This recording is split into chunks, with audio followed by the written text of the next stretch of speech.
Michael Tomasky's on the line with us. He's the editor of The New Republic, newrepublic.com or TNR.com. M. Tomasky, Tomasky on Twitter or at New Republic.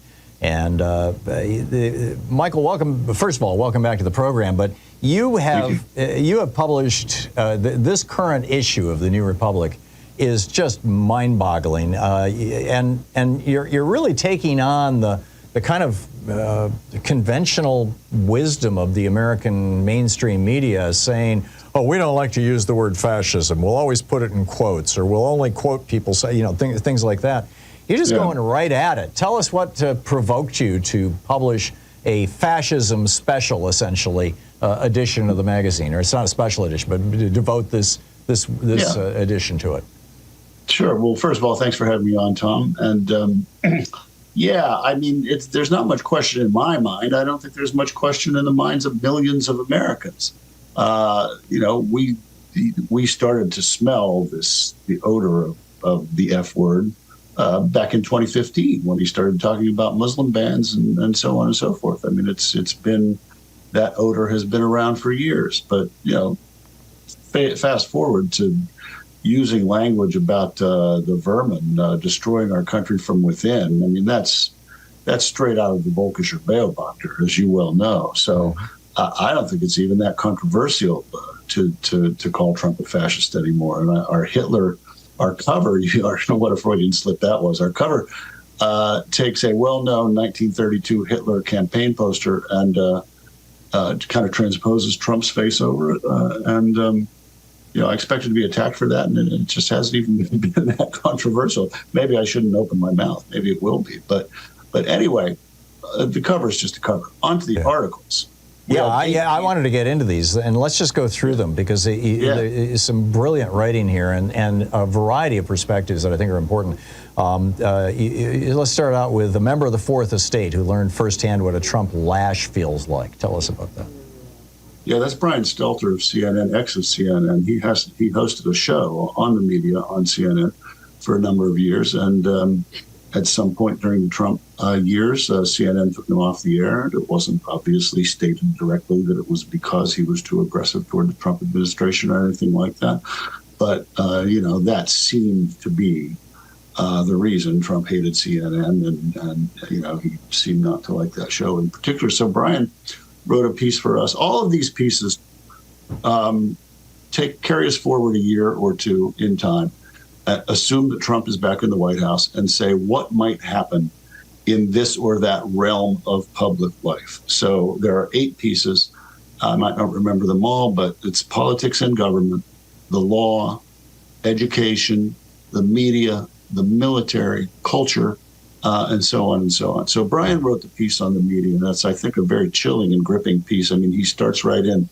Imagine that it's, a few days after Trump has been sworn in, and this happens, and that happens, and that happens. I'm not going to do any spoiler alerts here, but he lays out a very dark but entirely plausible scenario. Yeah, I would encourage you, by the way, to do spoiler alerts. What I've found over the years is that when you give people, when you give away the story, it causes more people to actually want to read it so that they can get all the detail and share it with friends and things. So, yeah, well, okay. So one detail from Brian's piece, for example, is that at some point the Trump White House could just decide to kick most of the press out of the White House. So there is no more White House press corps except like Fox and One America News and a handful of other friendly places. As Orban did early in his presidency. Yeah, right. I mean, that would be against tradition, but it wouldn't be against any law. They can do it if they want to do it. That the press room was a swimming pool when Harry Truman was in office. Maybe Trump will make it a swimming pool again. Yeah, there you go. So then you'll go on to a leading expert on civil-military relations. That's Rosa Brooks. She's really smart expert on these areas, and her message is pretty grim too. There is this, she writes, liberal fantasy that if Trump goes too far and becomes too dictatorial, that the military will step in 7 days in May style and arrest that, and maybe literally arrest him, and bring us back to democracy. And she goes through all the ways in which that's just not very likely. That that a president actually has a lot of power. And this is repeated throughout this package in a couple of the essays, Tom, and I think is a very important point for people to know. All presidents, every president we've had under laws like the Insurrection Act, which passed in the early 1800s, every president we've had has had vast emergency powers. They just haven't used them because they're anti-democratic and they're not appropriate. And they're outside the traditions and norms of American democratic small d practice. So they're sitting there, though, for somebody who doesn't care about those norms to use. And that's part of what Rose's piece is about, and that the military couldn't do very much about that. And that's part of what the piece that is about the law goes into, too. It goes into some of the things Trump could do under the insurrection.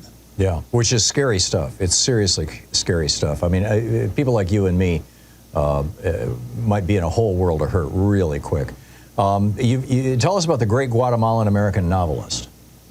Francisco Goldman has written a number of very celebrated novels, and he has spent part of his life in Mexico and part of his life in the United States. He lives in Mexico now, but he grew up in Boston, and so he knows very well the immigrant community in the United States. He's talked to immigrants in the Northeast and down along the border.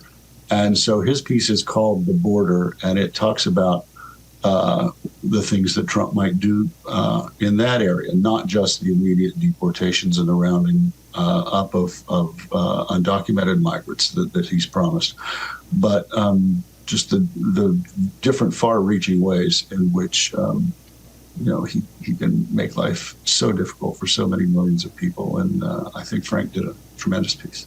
You published a piece by what you describe as one of our most incisive cultural critics? Maureen Corrigan. She reviews books for National Public Radio. I think a lot of people probably know Maureen's work from there. And she wrote a book about what cultural life might be like under Trump. And it's interesting. She says on the one hand, Trump doesn't really care enough about culture in some ways to crack down. He's not going to hire a Goebbels, to make sure that theaters show only politically appropriate work. He's not going to do that. But she worries about a kind of calcification of the arts and a sort of a self-policing that might go into effect if things get dark enough. And that, I think that's really interesting too, because it's not just that everything will be relentlessly dark and fascistic. Even in Germany in 1934, as long as you weren't Jewish or some other category of disapproved person, you could live a more or less normal life. And that will continue here. But even that, and there's a good piece on daily life by an Iranian-American professor at Columbia University. I asked him just to write on what daily life was like, because he lived in Iran and he was imprisoned in Iran. He lived under the Islamic regime. And he said, well, daily life can have the appearance of being normal, but there's always a cowed reality underneath. Right. Yeah, I had somebody call in a couple of days ago and say, if Trump becomes president, how will that affect me? And basically my answer was, if you're not politically active, probably not a whole lot. And then right. A whole bunch of people called in and said, but he wants to end Social Security, he wants to privatize Medicare.